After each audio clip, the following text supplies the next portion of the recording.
there's sort of this whole genre of like what I call bad beginnings, which is like when you start saying something and you realize like, oh, this is not going well for me. It's like things that would fall into this category include, per my recent conversations with the estate of Martin Luther King Jr. This is obviously a very sensitive subject. So they talk about debating ways to manage this. Like, should we not talk about robots? Should we talk about a cobot, which is a collaborative robot? And have you had it try any of these agent mode tasks? Yeah. I have. And I want to say that I do think that companies' imaginations are so limited here. Like, you would truly think that the only two things that people do in a browser, according to Silicon Valley, are booking vacations and buying groceries. Yes.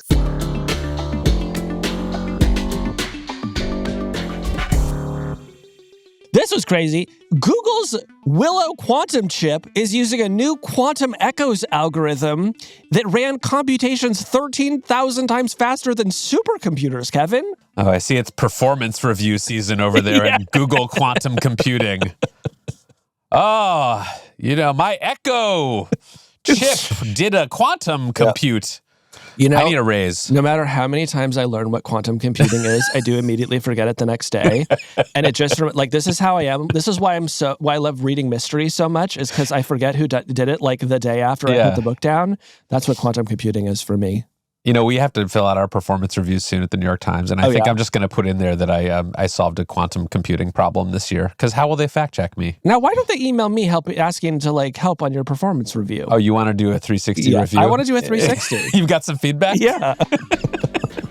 I'm Kevin Roose, a tech columnist at the New York Times. I'm Casey Noon from Platformer. And this is Hard Fork. This week, OpenAI's big sloppy mess. Why the company is backpedaling over Sora. Then, the Times' Karen Weise joins us to discuss her scoop on Amazon's plans to reduce its hiring needs by hundreds of thousands of workers. And finally, AI browsers are here. Our first impressions of ChatGPT Atlas. Well, Casey, it's been another busy week for the OpenAI Research and Deployment Corporation. Yes. I learned that's what they call themselves. Really? Yeah, they have these hoodies. I saw a guy on the train the other day with a research and deployment company. It didn't even say OpenAI, but that's sort of their new tagline. Interesting. Well, I would say based on the events of the past week, Kevin, maybe OpenAI should do a little more research and a little less deployment. Yeah, so let's talk about it. We're going to talk about two OpenAI stories this week. One about their new browser we'll talk about a little later. But first, we got to talk about what's been happening with Sora. We've talked about this the last couple weeks on the show, but this continues to be a total mess for OpenAI, this app and the various sort of controversies and backlashes swirling around it. So, Casey, what is going on with Sora? What is the latest here? Well, I would say there have been two big developments over the past week, Kevin. One, the company has said that it is going to essentially crack down on political deepfakes based on historical figures after the families of some deceased political figures started to complain. And then the company has also said it's going to try to build some guardrails around the use of copyrighted intellectual property after many people in Hollywood freaked out, including Breaking Bad star Bryan Cranston. Yes. They managed to beef with Bryan Cranston and the estate of Martin Luther King Jr. in 1 week. And Casey, I think that qualifies as a bad week at the office. It's not a great week.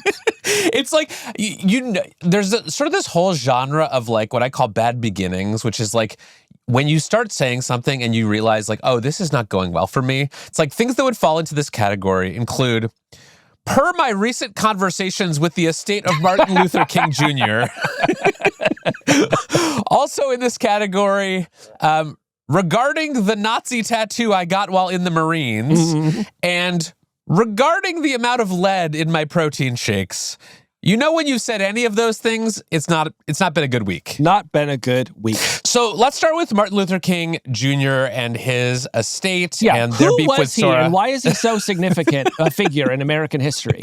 Well, according to my Sora feed, he's a sort of historical civil rights icon who liked to get up and give speeches about Skibbity, Ohio toilet riz. Mm-hmm. He also appears to love to play Fortnite based on the Sora videos I've seen.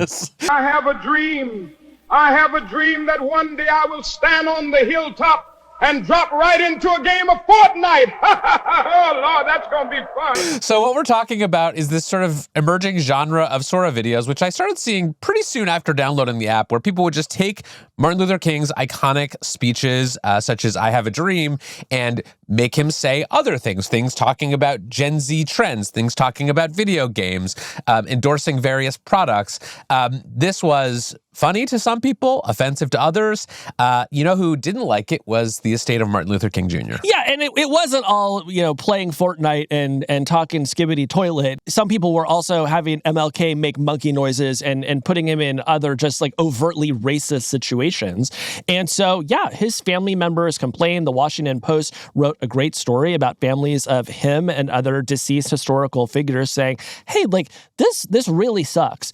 And OpenAI's original position had been, we believe in free expression. People should be able to do what they want, but I don't know, at some point something changed, and next thing you know, OpenAI is on X posting a statement saying, while there are strong free speech interests in depicting historical figures, OpenAI believes public figures and their families should ultimately have control over how their likeness is used, which was a brand new policy as of the moment that they posted that. And this is somewhat confusing to me, because part of the way that Sora works is that in order to make a cameo of someone to use their face in a video, they have to sort of give you permission to do that. So presumably, Martin Luther King Jr.'s estate did not go into their Sora settings and say anyone can make a photo of me, but they sort of used some public figure loophole, or how did that work? That's right. So if you're just an average person, people cannot go in, like you, Kevin, like a very average person.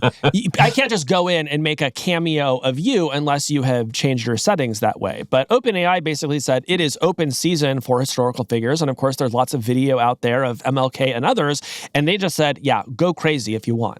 Got it. So now they're saying, actually, we've thought about it, and after consulting with the King estate, we are no longer letting people do this? Yeah. Like, what happens if you try to make a video with Martin Luther King Jr. now? Now you'll just get blocked. It violates the content policies. But, I just want to say it was so obvious that people were going to do this, and in its X post, OpenAI suggested that the reason that it had made this change was that people were making, quote, disrespectful videos of MLK. Like, you really thought that people were only going to make respectful videos of historical figures? Like, let me be clear. The only reason to use Sora is to create a video of someone doing something that they would not ordinarily be doing. Yes. Right? It is not a technology to make people give beautiful speeches about civil rights. I confess I am somewhat implicated in this, because I have not made a Martin Luther King Jr. Sora video, but I did make a video of Mr. Rogers saying Gen Z catchphrases, because I thought it was funny. But after everything Fred Rogers did for this country, and this is how you repay him. I felt bad about it. If it makes it any better, I did have a moment of guilt and sort of shame after doing it. Did I do it anyway? Yes. Did it get approximately 4 likes? Also, yes. But I mean, look, here's what I'm telling you. This is what the technology is for. It is doing exactly this thing. And so if you don't have in your mind a policy for how you want to handle that before you launch it, I think you're doing something irresponsible. Okay, so the estate of Martin Luther King Jr. is mad at OpenAI over Sora. Who else is mad at OpenAI over Sora? Well, Kevin, that brings us to Bryan Cranston, who presumably was, minding his own business down in Albuquerque, making methamphetamines, when all of a sudden he opens up the Sora app and finds himself in videos with Michael Jackson and Ronald McDonald, which is what we like to call around here a nightmare blunt rotation. Hey everybody, it's Michael here, and I am so happy today. I got somebody really special to introduce to you. Check it out. This is my new friend. Hi, I'm Walter. Pleasure to meet all of you. Michael's been showing me around, and it's been a good day. I actually haven't seen them myself because I don't want to support Ronald McDonald that way. I think he has a lot to answer for. Yeah. So here's why this is a problem. This was supposed to be an opt-in regime. If celebrities' images were going to appear in Sora, it was supposed to be that they had to opt in, but as Winston Cho reported in the Hollywood Reporter last week, that's actually not what happened. Days before the release of Sora, OpenAI went to the big talent agencies and the studios and said, hey, if you don't want all of your intellectual property in our app, you have to opt out. Which companies like Disney were putting out statements being like, that's not actually how copyright works. Like, right. You don't have carte blanche to do whatever you want with our IP unless we opt out. And so this starts to get people in Hollywood really mad. Got it. So I saw the statement from Bryan Cranston and SAG-AFTRA, which is the union that represents actors and a number of other talent agencies, basically saying, hey, we don't like this. But what are they saying about how OpenAI has been approaching them? Because OpenAI, from my understanding, did actually try to sort of go to Hollywood before this app came out and say, hey, just FYI, we are going to be releasing this, but we have taken steps to sort of get ahead of some of the issues we think you might have with it. That's right. But in practice, this just was not true. People were able to create videos of Pokemon and Star Wars and Rick and Morty and other intellectual properties whose owners had never given their permission. Bryan Cranston had not given permission for his likeness to be used in the app. And so you wind up having a lot of what OpenAI, I always love these euphemisms that these companies use. OpenAI calls these unwanted generations. And I was like Generation Z? But it turns out that no, this is about unwanted videos appearing within the Sora feed. Right. So, it's very funny to me to come out afterwards and saying, on reflection, we'd like to strengthen the guardrails, when in fact, there were not guardrails. You know what I mean? Yes. If I drive my car off the side of the road because there's no guardrail and the California Department of Transportation says we're going to strengthen these guardrails, I'm saying, where was the guardrail? Right. I'm dead, and I'm shouting at you from hell saying, where was the guardrail, Kevin? Right. There is a lot of false naivete or just people being feigning surprise. Yes. I cannot believe that my unauthorized generation app is causing problems over unauthorized generations. It's crazy. I am so glad you said that, because this is the thing that has got me so exercised over the past week. It is that phony naivete. It is this, wow, who could have ever predicted this? Because that is just an approach that I think if you apply it to building AI products in the future, is going to take us to some very bad places. Okay, so OpenAI is dealing with this backlash. I think there's sort of a larger backlash brewing over just AI-generated video. And I'm curious what you make of this.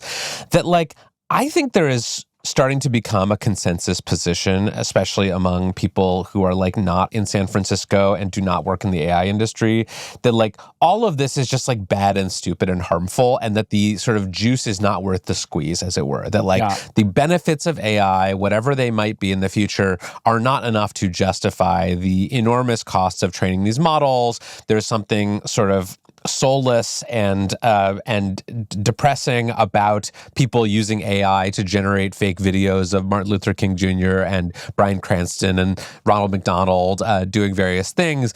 I guess I'm curious whether you think the Sora backlash is part of that, or whether what we are just seeing is one manifestation of a pre-existing thing where people were already mad about this stuff. I mean, we are going to have to get survey data to develop an empirical answer to that question. But we know from a recent Pew survey that already about half of Americans say that they are more concerned than excited about the future of AI. And my assumption is that the Sora backlash is going to fuel that. When I just look at my own interaction with friends and families, the default feeling about Sora is not what a fun new creative tool. It is, this is bad and I hate it. And by the way, these aren't even necessarily people who are up in arms about what's going on with MLK and Bryan Cranston. This is just sort of giving them the ick. Yeah. I mean, to me, this just seems like a continuation of this pattern at OpenAI that extends back to the launch of advanced voice mode last year, when you can probably remember Scarlett Johansson kind of objected to references to the movie Her. OpenAI had basically approached Scarlett Johansson and said, hey, would you like to be supportive of or involved with this launch? Could we sort of explicitly tie this to your character in the movie Her? She said no. They went ahead and did it anyway. Yeah. And it seems like that is something that they have continued to, rather than sort of being chastised by that and learning from that experience and saying, hey, maybe it's important that we have the permission of the creators in Hollywood before we go out and do something that's potentially disruptive to them. Maybe we should get their permission. It seems like they have not learned that lesson. That's right. And that's really where I kind of want to land this. This is why I think all of this matters, is I think that in building any kind of novel technology, inevitably companies are going to make mistakes. They're going to go too too far in some regard. There's going to be some problem that they didn't anticipate. And it's bad and we should talk about it, but I think companies can kind of come back from that. But then there are other companies that just kind of start to make the same mistake over and over again, right? You bring up the Scarlett Johansson issue, which I think partly came out of just a rush to release this voice mode into the general public. And look at what else we have seen over the past year. I think there was a similar rush to update GPT-4o with what turned out to be a very sycophantic update that was embarrassing to the company. There was a rush to release ChatGPT in ways that sort of cut users' access off to tools that they had become very dependent on, and it triggered this huge backlash. And now here they are in this rush to release this video app, in part because they want to make money, the company has said, and lo and behold, they either have not thought through the policy implications or they've just decided to build a policy that could only possibly bring them a huge backlash. So I look at that, Kevin, and I fear this company actually has changed a lot over the past couple of years, right? How do you think it's changed? Well, if you look at them before the launch of ChatGPT, and even in the few months after that, this was a company that was talking a lot about, on one hand, wanting to introduce new technologies to the public to see how society would adapt, and to do that in like a way that was too aggressive for some people, but I think was basically working out okay in the original ChatGPT era. Sam Altman was going around Washington, meeting with senators, saying, hey, we're building something that could be really dangerous. We want guardrails around this. We want you to pass regulations that rein us in. And then you just fast forward to today, and it's this all-out war between a handful of companies that are trying to build AGI faster than the other guy. And we are just seeing in real time, not just like guardrails being removed, we are seeing guardrails not being built. And the company having to come in afterwards and saying, oh, hey, sorry about that. Yeah, we're going to do something. We're hearing your feedback. And the thing that just shocks me about that is I actually believe for a time that Sam Altman had taken the lessons of Facebook and the social media backlash. He had seen everything that had happened to Mark Zuckerberg. He said to himself, I am not going to make those same mistakes. And now we are just seeing OpenAI do the full Facebook when it comes to content policy. Well, and I would say two things about this strategy of OpenAI's. One is it is brash, it is risky, it is likely to lead to lots of backlash and people being mad at them. And I think it is potentially correct. I mean, what we've seen over the past few years is that there are not a lot of real restraints on companies that want to build and release technology this way. I think the real risk to OpenAI is that people just end up losing faith in AI as a whole. And as we've talked about recently on this show, like the entire economy now kind of rests on this belief that AI is growing more powerful, that it will soon deliver all of these like tangible economic and social and scientific benefits to people, that it is not just like hoovering up a bunch of people's data and using it to make slop. And if that's what sort of the public image of this stuff becomes, because OpenAI has adopted this product strategy, I think that will be bad for the whole AI industry, but probably not especially bad for OpenAI. Yeah, I mean, I think like that is a fairly cynical view, Kevin. Like it's true in a lot of ways. We are in the LOL, nothing matters era of content moderation. And I am just reflecting once again on how like we used to have a world of like business and politics where people would go to great lengths to avoid feeling shame. And at some point in, let's say, the past decade, we just decided we're not going to care about that anymore. And no one can make us feel ashamed for any reason. And for the moment, I guess the only real impact we're seeing here is that, you know, a few copyright holders and like families of historical figures are annoyed by videos that they're seeing online. But this is the company that continues to build ever more powerful technology. And when GPT-7 comes out and is helping novices build novel bioweapons, I don't want there to be an X post saying that based on recent pandemics, the company has decided to build some guardrails.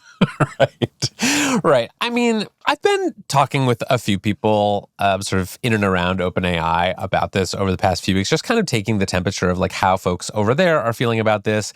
And a couple things that I've heard that I want to just run by you for a reaction. One is like, this is a company that does not have the benefits of having hundreds of billions of dollars a year in search revenue flooding in the door that it can use to build AI stuff. Like, that is the situation that Google, its sort of next biggest competitor, is in.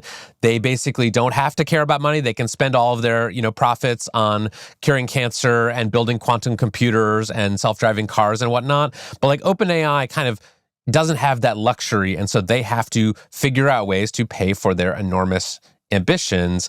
And not all of those are going to be sort of obviously pro-social and beneficial things, but the ends will justify the means, just as, Google spent, many years, they say, building up this monopoly and doing all sorts of unsavory things in order to get the profits that they can then plow back into the sort of peace dividend of AI research. I mean, I reject that for two reasons. One, this company's stated mission is to build AI that benefits all humanity. So it's like, if the argument is, in order to benefit all humanity, we have to harm some of humanity, get a new mission statement, girl. Like, come on. Number two, I also reject the premise that they have some cash crunch. Sam Altman is the greatest fundraiser in the history of Silicon Valley. This company has access to all the capital it needs. So don't tell me that you need to release the infinite slot machine that makes Bryan Cranston cry in order to, build your machine god. I don't think Bryan Cranston is actually crying, unless that Sora video I saw was legit. But another thing that I will hear from people at OpenAI is about what they call iterative deployment, which is one of their favorite catchphrases over there. They basically believe that instead of keeping all of this research and all these capabilities cooped up inside the lab and then kind of releasing them all at once every few years, that we should have kind of a steady drip of new capabilities from these companies that sort of help the public update about what is now possible with AI. And so one defense of Sora that I've heard from people over there is they'll say, look, this technology exists, these video models are getting quite good, and we could either sort of spring this on you all when it is impossible to tell the difference between fake and real and, without any of these safeguards, or we could kind of release it in this iterative way where we kind of give the world a chance to adjust and catch up and have these conversations and arguments about likenesses and copyright and sort of prepare the world for this new capability that exists, and that is the responsible thing to do. What do you make of that? Well, I just think that there are so many more responsible ways to do it than saying there is now an app where anyone can go on and make a video of Martin Luther King barbecuing Pikachu, right? You could just make whatever deepfakes you want and put them on a website and say, hey, look at the terrifyingly real deepfakes we were able to make with this technology. We're not going to release it to the public, but just so you know, if you start seeing videos out there that seem like maybe they didn't happen, maybe they didn't. Or you could say, we're going to just make this available in our API. And so developers have access to it, but we're going to closely monitor how developers are using it. And if there are bad actors in our development ecosystem, we are going to get rid of them, right? So those would be two alternatives to just saying, hey, everybody, go frickin' nuts. Right. Yeah, I think those are both good responses. I don't find any of the defenses of Sora from the OpenAI folks I've talked to all that compelling. But I think they are learning a lesson actually from the social media companies, which is, you do something bold and brash with very few guardrails, people get mad at you about it, and you scale it back 10%. But you've still kind of taken that yardage, even if you have to turn the dials to install some guardrails after the fact. Like, you still have kind of gotten what you came for, even if you end up having to make some compromises. Yes, and in that, when I look at this story, Kevin, I just see exactly what YouTube did in its early days, right? YouTube also started out by saying, hey, why don't you just upload whatever you want onto our website, and we're just going to sort of take for granted that you have the copyright over whatever you're uploading. And eventually Viacom comes along and says, there are more than 100,000 clips of our TV shows and movies all over your network, and we're going to sue you for $1 billion. And this wound up being a kind of costly legal battle. It went on for a very long time. It was eventually settled, but during the time it took for that case to settle, YouTube became the biggest video site in the world, and it won the whole game. And so I think that there is a very cynical rationale for everything that we're seeing OpenAI do, which is saying, hey, we have the opportunity to go get all that market share. We're going to do it. Yeah, it's what they call regulatory arbitrage, right? That's one thing you could call it. What else would you call it? Well, this is a family program, Kevin. I'm going to try to be polite. Okay, so that is the next turn of the screw in the Sora story. Casey, what are you looking at with this story going forward? Here is what I'm looking at going forward. OpenAI, for better and for worse, is a company that is shipping a lot of products. We're going to talk about another one of them later in this show, right? This is an organization that has figured out how to build and release new stuff. And that stuff does some really cool stuff. And as with Sora, does some pretty gross stuff. I think the thing to keep your eye on as these new products come out is this company truly paying attention to responsibility anymore? Or is the entire ethos of the company now just a land grab for as many users across as many surfaces as it can get? Because if that is going to be the new MO for this company, then I think we need to be a lot more worried about it than at least I personally have been to date. Yeah, I think they are in a real throwing spaghetti against the wall phase here. And I think that is reflected in just how many things they're shipping constantly and seemingly a new product or two every week. And some of it'll work and most of it probably won't. But, Casey, one of the best pieces of advice I ever got about journalism was that the stories you don't write are as important, if not more important, than the stories you write.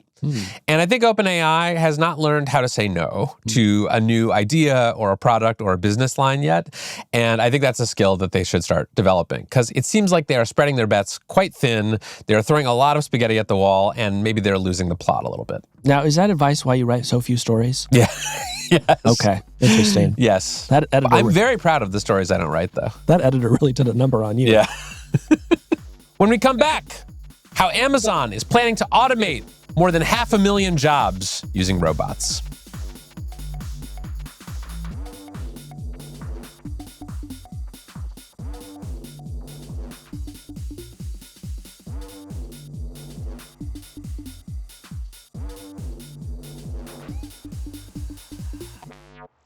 Well, Kevin, there's a new story out there about robotos, but some people are not saying domo arigato. That's right, of course. I'm talking about Karen Weise's story this week in the New York Times saying that Amazon plans to eliminate a bunch of jobs using robots. Yes, this was a big story this week, and I'm very excited to have Karen on to talk about it.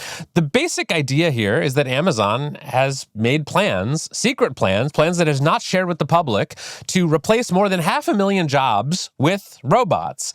And Karen, my lovely colleague at the Times, got a hold of some of these internal strategy documents in which they are laying out these plans. And this story has been causing a big stir. I think people are sort of fearful of job loss from AI and automation right now. That's been obviously a big topic in the news. And what we're seeing now is one of America's largest employers saying in its internal documents, yeah, we're doing it. That's right. It's one thing over the past couple of years to have discussed, as we often have on this podcast, the risk that this technology will someday be good enough that a lot of people will be put out of work. It is something very different to see America's second largest private employer saying, we have an actual plan to make this happen. And it could affect hundreds of thousands of people. Yeah, so to talk about this story and how Amazon is racing toward its goal of full automation, we are inviting back New York Times reporter and friend of the pod, Karen Weise. She's been covering Amazon for nearly a decade for the Times and recently visited a warehouse in Shreveport, Louisiana, where they are putting a bunch of their new robotics to the test. And I think it's a prime day to talk with her. Oh, I get what you did there. Yeah. And unlike an Amazon package, she doesn't take a day to arrive. No, Karen always delivers. Karen Weise, welcome back to Hard Fork. Happy to join you guys. So this was a fascinating story. I really enjoyed it and learned a lot from it. It caused a big stir. I heard lots of people talking about this plan that Amazon has to replace a bunch of jobs using robots. And I want to start with how you decided to look into this, because this is a subject that people have been talking about for many years. Amazon obviously has been putting robots in its warehouses for a long time. Casey and I went to an Amazon warehouse last year and saw what looked to be like a huge fleet of robots sort of moving around, picking up containers and bringing them to people who would pick things off them and put them in boxes. But what made you think that this was taking a step forward that was important for you to write about? Yeah, I've covered the company since 2018, and it's more than tripled its headcount since then. So there was this period of just tremendous growth. And then it started plateauing or almost plateauing. And you could see every quarter when I cover earnings, you would see what was this huge growth, particularly obviously in the early days of the pandemic.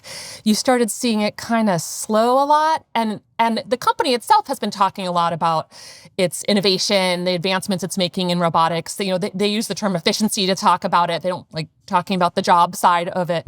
But it's just one of those trends that was kind of like out there waiting to be dug into. And I finally had time to look into it, basically. And tell us a little bit about the document you obtained and some of the more surprising plans that Amazon announced in it.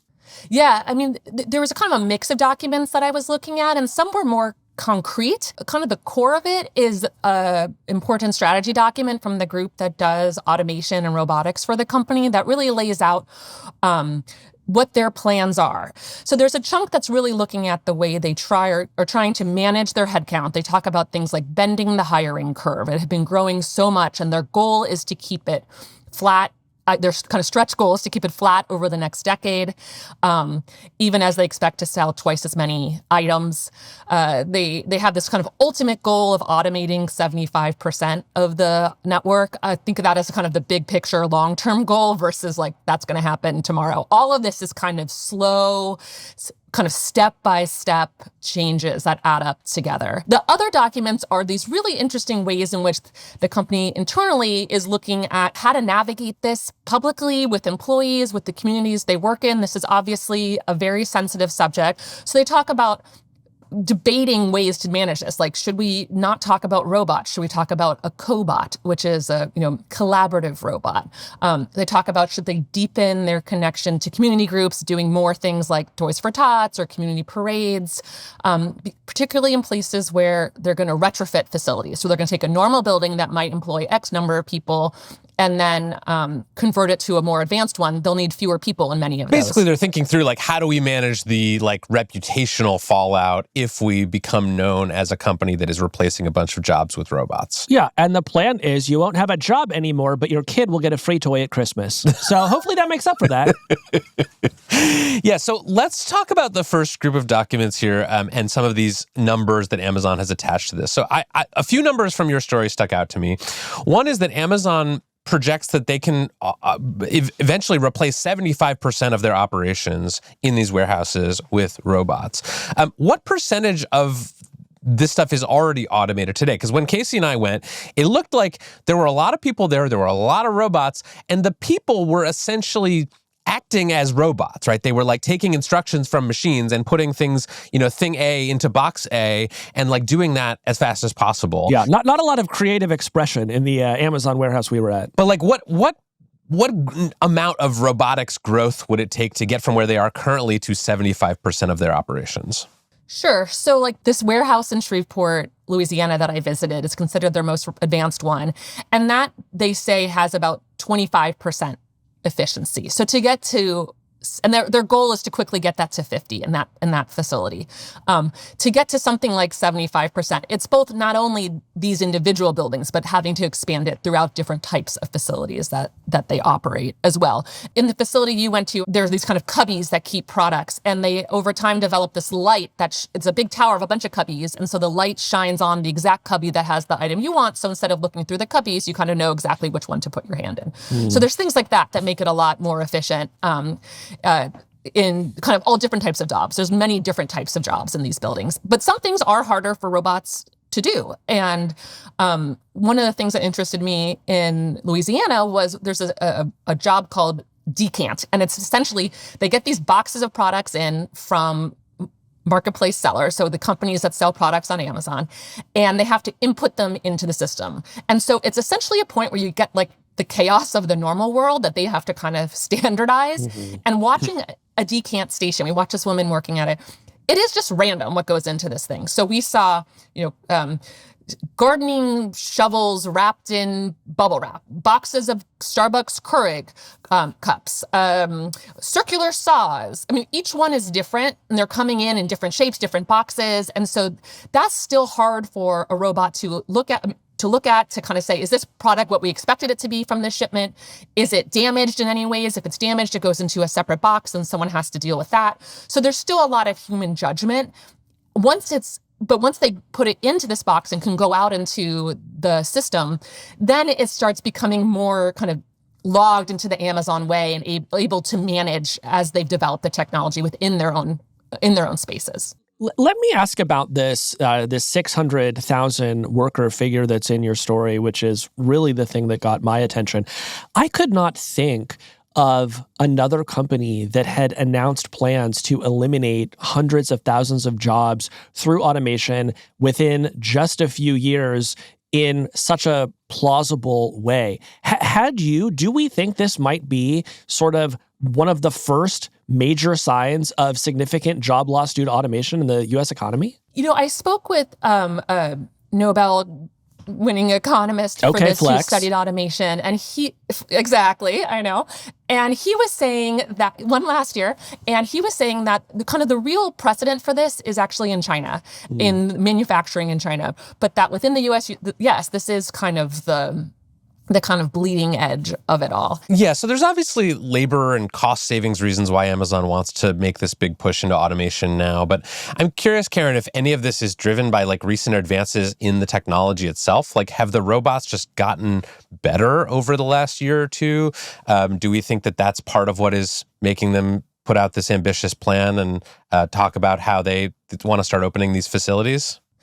Actually, some of this, they about a year ago acquired Covariant, which was a license for hire agreement, as these kind of newfangled things are. So they hired the team behind Covariant, which was a leading AI robotics startup.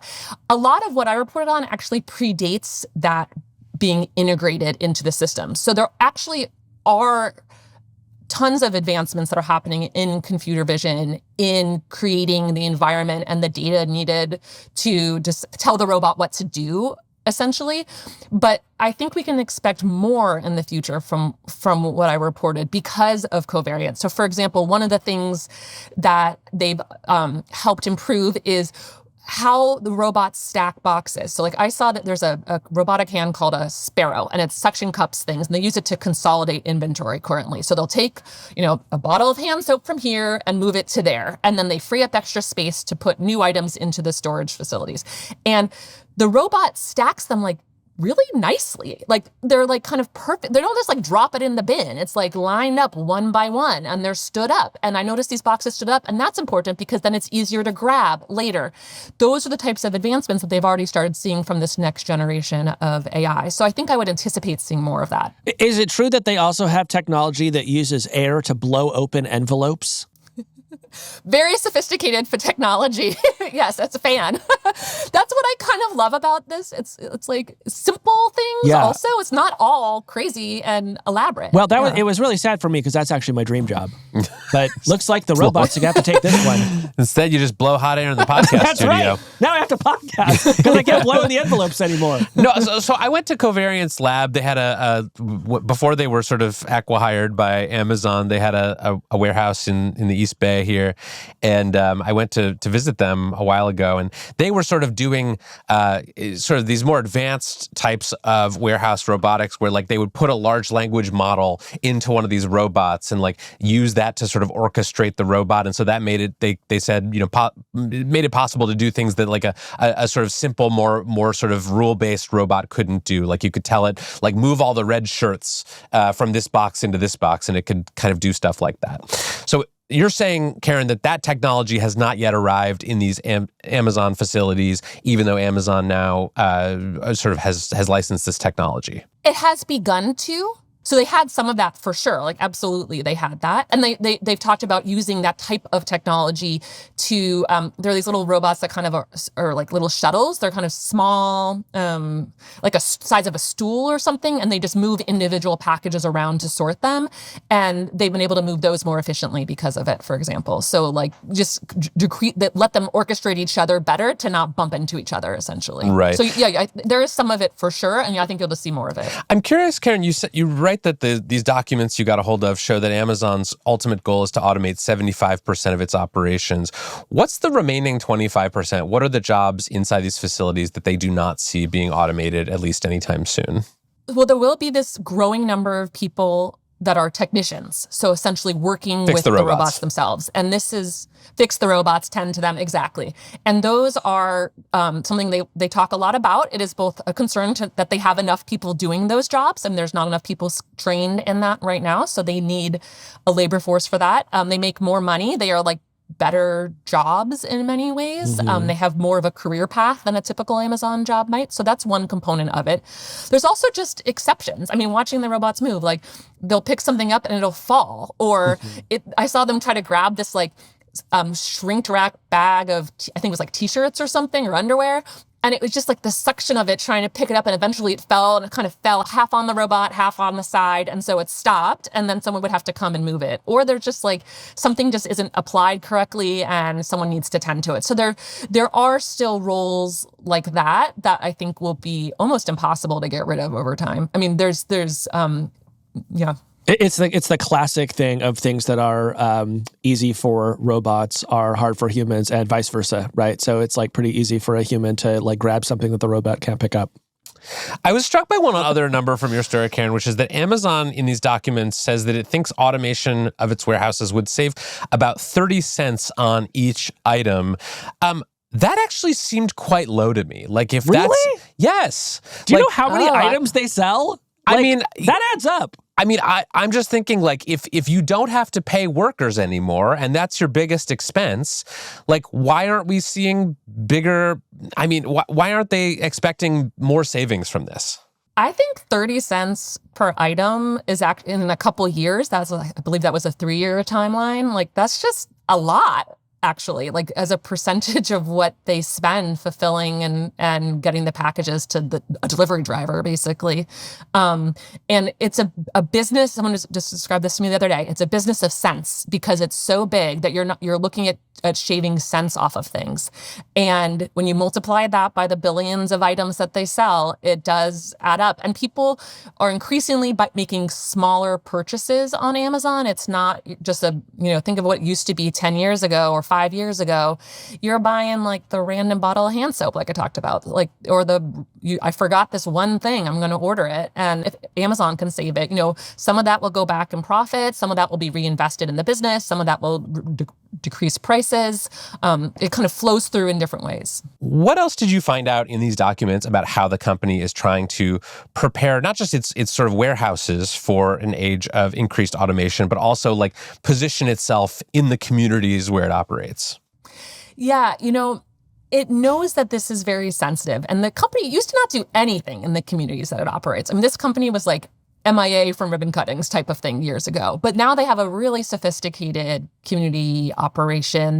They're on the boards of the Chamber of Commerce. They sponsor the local toy drives, like all that stuff. And so there's clearly this internal grappling with how to manage this change. And it's most kind of acute in a facility that undergoes a transition to be more efficient and more automated, because like I wrote about this facility in Stone Mountain, Georgia, that will have potentially 1,200 fewer workers once it's retrofit. Amazon said, the numbers are still subject to change. It's still early, et cetera. But that construction is happening now. And so they're kind of brainstorming, like, how do we manage this? Like, how do we, and this is a phrase from the document, control the narrative around this? How can we instill pride with local officials for having a advanced facility in their backyard? How can we make them proud of the facility that we have here that no one works at anymore? Right. But I will say on that one, there's still going to be, more than, 2,500 people at least. Like it's not going away, and they need these community relations. And they are very adamant. Our community relations do not have to do with the retrofit. They do not, they kind of push back on this bit. And so we do these things all the time, all over the country, which is true. But it's clear that they're trying to figure out how to manage this, particularly in these sensitive places where there's just going to be fewer jobs on the back end. They're not doing layoffs. That kind of helps manage the kind of perception risk around it. It's just a highly sensitive topic. This company is constantly facing little bits and bops of automation, of unionization threats. Obviously, none have fully taken hold there, or at least kind of gotten to the point of a contract. But all of that is intertwined and just deeply, deeply sensitive. I understand why Amazon is trying to do damage control here. This is going to make a lot of people very upset. We've already seen, I saw Bernie Sanders out there talking about your story, Karen, yesterday. People are starting to sort of wake up to the fact that automation is imminent in these warehouses. I guess my concern is that no one at these companies is being honest about what's happening. There's sort of this private narrative that you have helped uncover, Karen, where Amazon is, in these internal documents talking about how it wants to, race ahead and automate, all these jobs. And this is sort of, something that they're talking about amongst themselves. And then in public, they're saying, oh, these will just be cobots and we'll just sort of have these sort of harmonious warehouses where humans and robots will work together. And it just drives me crazy because I think we can accept as a country the idea that jobs will change and potentially disappear because of automation. But I think we have to have an honest conversation about it. We have to give people the chance to prepare for the possibility that their jobs may disappear. And all that just gets harder if you have just kind of this corporate obfuscation and all these euphemisms going around. It just becomes much harder for everyone to see what's happening. They really could take a page out of the AI Labs playbook and say, hey, we're here to completely remake society with minimal democratic input, and there's nothing you can do to stop us. I'm not saying that's the best plan either, but at least that's clear. At least that gives people a sense of oh, my job may be in danger. I should probably learn to do some other job. It just kills me that there's sort of this literal corporate conspiracy going on to automate potentially millions of jobs across the country in the next few years. And no one can just be a grown-up and talk about it. I agree with you. And while I think through the implications of that, Kevin, I'm going to start looking into how to repair a robot because it seems like that's going to be a growth area for the economy. I mean, Amazon, it's funny. They have some programs. They have this program. They've had it for a long time. It's kind of a community relations type of thing. It's called Career Choice. And it's explicitly about training people for other industries. It's about your exit ramp. And so in some sense, all these pieces are kind of out there. It's just hard. I remember I was talking to an employee about this story before it was coming out. And I said, I think they're not going to love it. And the guy was like, why? Because this is just what the work is. It was kind of funny. And it's there are these different mentalities in different spheres. And a lot of it is actually just laying out there.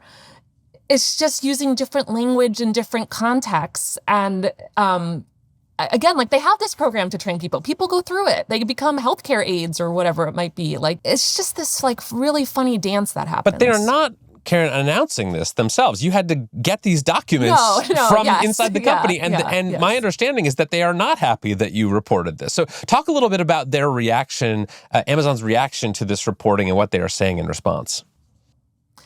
Yeah, I mean, broadly, I would say they're not refuting the reporting. They are saying that it's not a complete picture, that essentially the automation team has its goals. There might be another team somewhere else that might have something that increases employment. So they point to this expansion, for the recent expansion to making more delivery stations in rural areas. So that will create more jobs in local rural areas, better service for places that historically have not had as quick a delivery. So they basically are not refuting it, but also saying more could become. And the phrase, the future is hard to predict, but that our history has shown that we take efficiencies, we take savings, we invest it, and we grow. And we create new opportunities both around the country and for the company and for customers. And so that is, I think, kind of the bigger picture argument that is that they're making is not that this automation isn't happening, that the numbers are inaccurate. It's nothing like that. It's just that it's not the big picture number for them. Well, Karen, thank you so much for giving us a preview of the future. And, I look forward to the Cobot collaboration. Anytime, guys. Thanks, Karen. When we come back, we'll talk about OpenAI's new web browser, ChatGPT Atlas.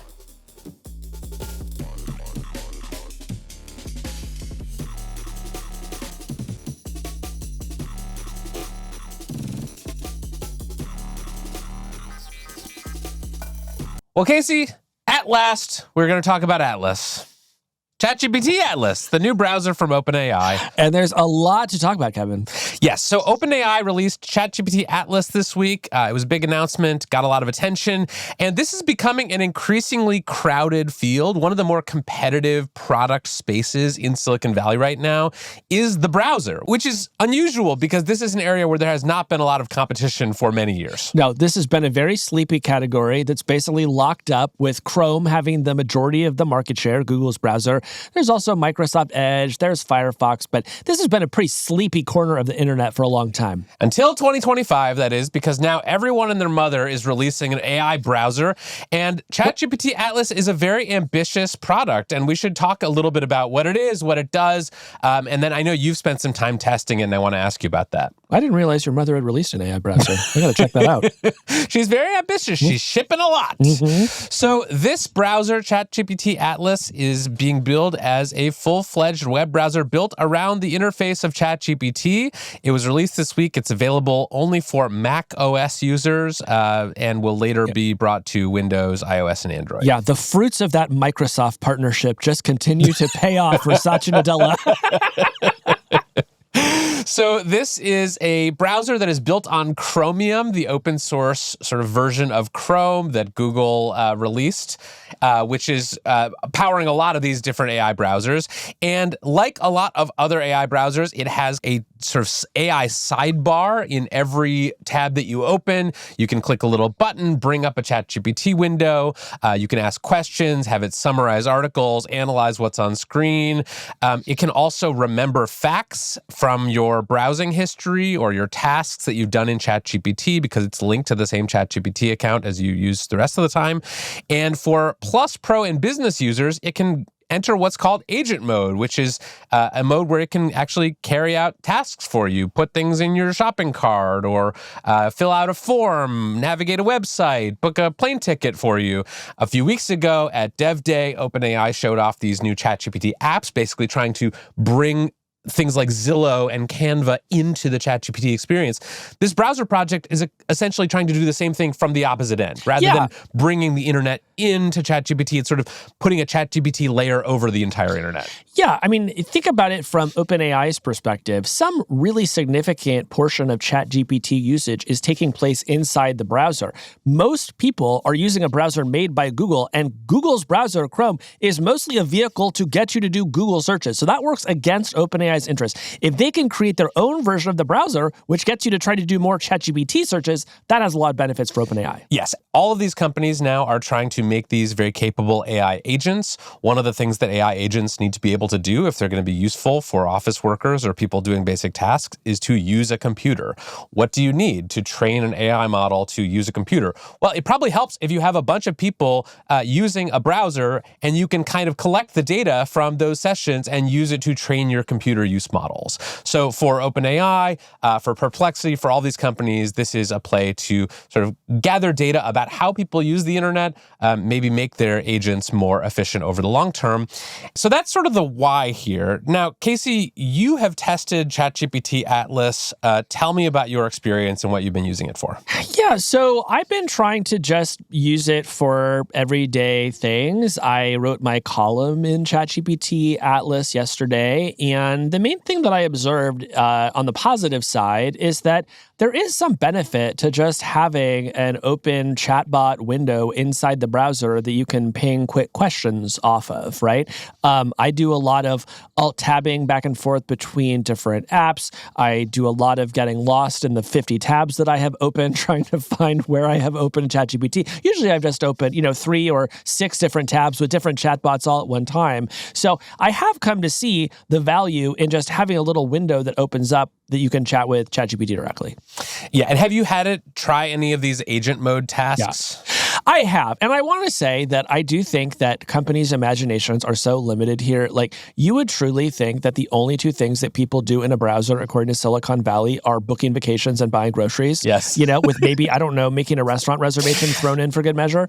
But I thought, okay, what the heck? Let me see if I can get this thing to book me an airplane ticket. And so I had to go through that process. And what did I find? Well, It was much slower than I would have done it myself. And ultimately, it picked flights that I would not have chosen for myself. So does it remain an impressive technical demonstration of a computer using itself? Yes. Is it useful to me for any actual purpose? No. Yeah, I've found largely the same thing. I haven't spent that much time with ChatGPT Atlas, but I have been using Perplexity's Comet, which is, I think, the closest thing that's out there to what OpenAI has built here. And yeah, I have not found the agent tool all that useful. I do use it a lot for things like summarizing long documents, for it can tell you about a YouTube video that is pulled up on your screen. So various summarization and sort of retrieval, but not so much for the agent stuff. That just doesn't work that well yet. Yeah. There's a third AI browser that we should talk about. This is Dia. We've talked about it a little bit on the show, I believe. This is from the browser company of New York. And this is a recent acquisition. They got acquired last month by Atlassian for $610 million in cash, which I gotta say, very good timing on this acquisition. I think if they wait another week or two, it does not command nearly the price tag it did. I think this is honestly one of the most shocking acquisition prices of the last 10 years. This is a product that had vanishingly few users relative to the competition and sold for a staggering amount of money. Yeah, so good outcome for them. But I think this whole category of the AI browser is really interesting, in part because part of me feels like these companies are just doing free product research for Google, because I think inevitably what will happen here, and what is already starting to happen, is that whatever people like about these AI browsers, Google will just incorporate into Chrome. We have already seen them taking steps to integrate Gemini more closely into Chrome. So now on Chrome, there's a little Gemini button, and if you pull that up, you can have it summarize things and read articles for you and do all, rewrite your emails and do all those kinds of things. It can't yet do the sort of agentic take over the computer things that some of these other tools can, but Google is making that product. It just hasn't put it into Chrome yet. And I think that's particularly true, Kevin, because as you noted, all three of these AI browsers that we're talking about today are based on Chromium, and the Chromium experience is 80 or 90% just Chrome, right? There's not a lot of daylight in between the open source version and the version that you download off the Chrome website. And so if you're one of these developers that's trying to build your own AI browser, you're already having trouble, I think, differentiating yourself from the thing that people are already used to. And that just makes your job a lot harder, because you have to come up with some really amazing stuff that Chrome can't do if you're going to get people to switch over. Totally. I mean, one thing that I've learned by switching over to Comet for the last few weeks is that it's incredibly annoying to switch browsers. You have to log in to all of your websites again. You have to, store all of your passwords again. Even if you're importing all of your bookmarks and all of your data, there's still a lot of friction associated with that. So I don't know. People have been saying this week, I've heard some people saying, oh, Google is going to look so stupid for putting Chromium out there because they've allowed all these competing browsers to spring up. And that to me misses the point here, which is that Google has now made it possible for other people to test features for them and do product research for them, and whatever works, they can just fold into Chrome. Well, yeah, and also releasing Chromium was part of a antitrust strategy where if we put this out there, then you can't accuse us of unfairly tying our products together. Hey, you want to make your own browser? Hey, we'll give you a 90% head start, right? So it was not pure generosity of spirit that led Google to open source Chromium. Right, but if any of these AI browsers ever did pose an existential threat to Google Chrome and start to eat away at their market share too badly, Google could just stop supporting Chromium, and these companies would all have a lot of work to do to catch up. Oh, but think about what a great episode of Hard Fork that would be, the day that Google stops supporting Chromium to get back at ChatGPT. Yes. So who is this for? Who is the target market for these AI-powered browsers? My actual non-joke answer is that ChatGPT Atlas is a product for OpenAI employees. They spend all day long dogfooding their own product, and and a lot of work takes place in the browser. And so if you work at OpenAI, having a browser that is just ChatGPT, I think is hugely useful to you.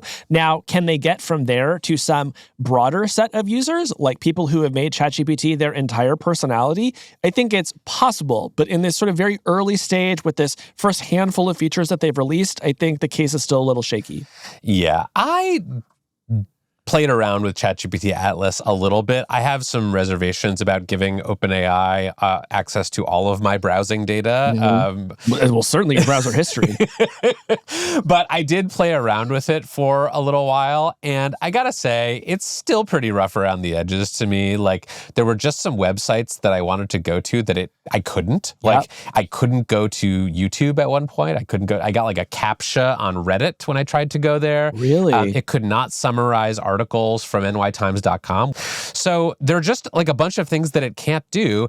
And then I think because of like the sheer force of habit, I'm so used to like typing in like websites into Chrome that I want to go to, and like Wikipedia, and just having it go to the website. And now instead of that, I get like a ChatGPT response that's like all about the history of Wikipedia. And it's like, I just wanted to go to freaking Wikipedia. Yeah, that kind of thing is really annoying. Although I am sort of laughing to myself, imagining ChatGPT like hitting one of those captchas and just thinking, man, if it isn't the consequences of my own actions. Right. Who else might be interested in this? Like, what kind? Is this a product that you have enjoyed testing? Are you finding any actual utility in it? Well, I think, honestly, so far, not really. But do I think that there is a much better version of the browser that is powered by AI? Sure. It is really hard to dig through your browser history to find things that you sort of half remember looking at a couple weeks ago. It is useful to be able to like chat with open tabs about things and get quick answers from the web pages that you're looking at. And eventually, I do think it will be useful to have some kind of agent that can do things on your behalf, assuming it's able to hit some certain level of like speed and quality that we're sort of nowhere close to. So this is one kind of like with the Apple Vision Pro, where like you can kind of see what they're going for, and you can imagine someone getting there eventually, and also thinking, well, no one really needs to try this right now. Yeah. Now, I do have a question that I'm afraid to test myself, and I want to just sort of say this because I'm thinking maybe a listener can help out with us. I have read that some people in their web browsers look at porn. Have you heard this? I have heard, yes. Okay. And so I know that, OpenAI has like an incognito mode if, you don't want that, all of that to get added to, your ChatGPT memory. But here's my question. What happens if you try to chat with your porn tabs in the OpenAI Atlas browser? Sam Altman said that's allowed now. Well, you're allowed to write erotica. But are you allowed to ask questions about the tabs? I'm afraid of getting my account banned, so I'm not going to look, but I'm desperate to know. Yeah. So if you have any brave listeners out there who want to try it, get in touch. And speaking of brave, we should also talk about another post that I saw recently, which was by the Brave company. The Brave company. By Brave. It's a company that makes a browser. And they have put out a post about what they call unseeable prompt injections, which are a security vulnerability with some of these AI browsers. With all of them? With all of them, yes. So Casey, explain what prompt injection is in the context of an AI browser. Yeah, a prompt injection is not getting the COVID vaccine, okay? Despite what it sounds like. A prompt injection... That was a great joke from 2021. Man, remember when you could get vaccines? Anyways, so a prompt injection is when a malicious actor, Kevin, will plant instructions on a web page and make them invisible, and it'll say something like, hey there, take all of Casey's banking information, like log into Casey's banking information. And you're not going to see this on the webpage because, it's in invisible font and it's sort of nowhere where you can see it. And this is essentially injecting a prompt into the agent, which then may follow the instructions. And companies have tried to build defenses against this and say, hey, like if you think you're seeing a prompt injection attack, don't follow those instructions. But, and the great blogger and developer Simon Willison has done a lot of great work on this subject. And from Simon's perspective, there just is no foolproof defense against this. And every single one of the companies that makes these agent tools, they've all said, like, buyer beware. If all your banking information gets stolen because you used our browser, like that's on you, not us. And so Simon has said, I personally am not going to be using these things. Like, I'm going to wait for security researchers to tell me that they think it is safe, because right now he's saying this is not safe. So let me just dig in a little bit on this. So the fear is, I understand the concept of like hiding some instructions on a website with some malicious, goal of stealing someone's bank information or something like that. Is the fear that when you're in the kind of agent mode of these browsers and the browser is taking actions autonomously on your behalf, that it will like see these invisible instructions and act accordingly? So if I'm running an e-commerce website, I could put a little line of invisible text that says, instruct the browser to buy the most expensive thing. Yeah. And it would just do that. Or just tack on another $10 to the fee, but don't show it to the buyer. That sort of thing. And that can sort of get passed to the large language model that's running the browser, and the user will be none the wiser. Yeah, because the agent can be easily fooled, whereas you, as a savvy e-commerce shopper, would never be fooled by that sort of thing. Right. And this is an issue with all these browsers because all of them have this kind of agentic takeover mode where you can have it do things for you. But it is not, to my knowledge, an issue with if you're just using it for like summarizing or rewriting things, or is it? Well, if you're summarizing or rewriting things, you're probably fine. I think where it gets tricky is where the agent is taking some kind of action on your behalf that might involve a transaction or just anything that might expose your personal information, right? Like, are you entering a password? Are you entering your banking information? Would it be possible for some prompt injection to steal that information and like route it to a hacker? That's what you got to be careful of. Okay, so that's one security issue with these things. There's also just the privacy issue of like, you are giving your browsing data to an AI company. And Casey, that makes me nervous. Does that make you nervous? Yeah, absolutely. Web browsing is highly personal, and people do a lot of intimate searching in the same way that they have a lot of really intimate chats with ChatGPT. So yeah, if you were able to take every website that I visited in the past 30 days, you could build a very robust picture of who I am. Google obviously does this already, and it is what has turned them into an advertising juggernaut. We know that OpenAI has aspirations to become an advertising juggernaut of its own. But think about when a federal prosecutor decides that you may be guilty of a crime, and now they want to see your ChatGPT account. I have an alibi. Well, that's good to hear. But in addition to having, your sort of like stored ChatGPT memories and everything it knows about you from your chats, now there's also the attached browsing history and all the conversations you've been having with your tabs. So yeah, this is just becoming like a ton of personal data. And this is like the flip side of a highly personalized service. Is if it is highly personalized, it can be really useful to you, but it also becomes a really rich target for attackers, for law enforcement, and the list goes on. Well, and it makes me think like there are additional risks because, as we now know, ChatGPT is integrating with all of these services and sharing some user data with these services, which would include things like memories or context about you, which might be derived in part from this browsing data on ChatGPT Atlas. So like all of this starts to feel like a kind of a massive land grab for data, not just about how users are interacting with the internet, but like what those users are interacting with. Yeah, and I think we just still do not have a great sense of, I know that there is like a written privacy policy for Atlas. Like I know that sort of things exist, but per our earlier discussion, OpenAI is also a company that is rushing things out and has not always thought a lot in advance about what guardrails should be up there. So I do think that we should put this in the true like buyer beware experimental category. If you are a person with a high risk tolerance and a problematic dependence on ChatGPT, then you may want to explore Atlas. Yeah. But maybe don't put all your banking information into it just yet. Yeah, I mean, I would say if you're like out there and you're an early adopter and you like to see around the corner, I have found it actually quite fun to use this like AI-powered web browser. I'm using Perplexity Comet. But when I started using this, you were like, dude, you are living on the edge. Yeah. And to that I said, well, I don't do any extreme sports and otherwise I live a very boring life, so let me live. But I think You do extreme browsing. I do extreme browsing. And I think it's, experiment with these things. They can save you some time, especially if you're a person who spends a lot of time reading long documents that you want summarized for you. But be careful before you let it like log into websites and buy things for you and use your bank account and stuff. Well, Kevin, I think that was a rousing discussion of browsers.